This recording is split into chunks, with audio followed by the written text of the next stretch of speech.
This is a special edition of the CBS Evening News. Dan Rather reporting. Good evening. On the sixth evening after the assassins' attacks, here's the latest. President Bush vows the United States will rid the world of evildoers.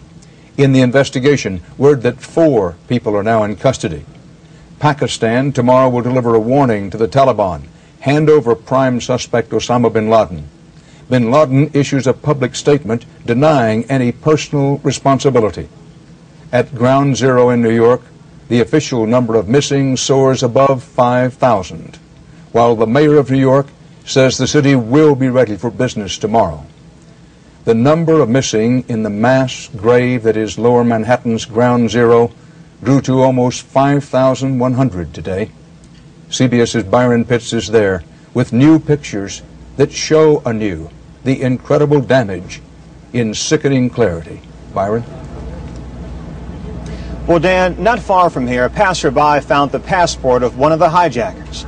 Evidence this disaster scene is also a crime scene.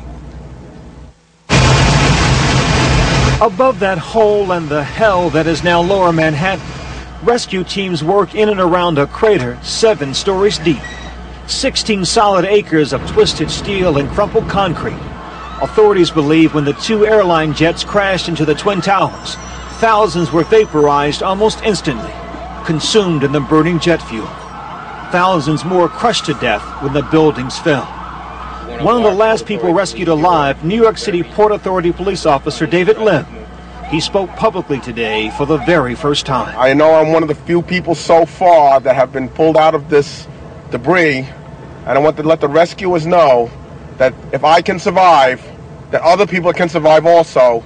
A K-9 officer, Lim was pulled out without his partner, a yellow lab named Cirrus. The last thing I said was, I'll be back. And he's still waiting. And so iron workers cut steel. Huge machines remove the heaviest debris. And the men and women at Ground Zero keep working. We had a lot of hits yesterday. Unfortunately, they were all deceased. Not a single soul found alive since Wednesday. A solemn New York City Mayor Rudolph Giuliani conceded. Hope is dwindling. The hope is still there that we might be able to save some lives. But the reality is that in the last several days we haven't found anyone. I will obey the orders of my superiors. Today, 168 firefighters were promoted to replace the firefighters killed.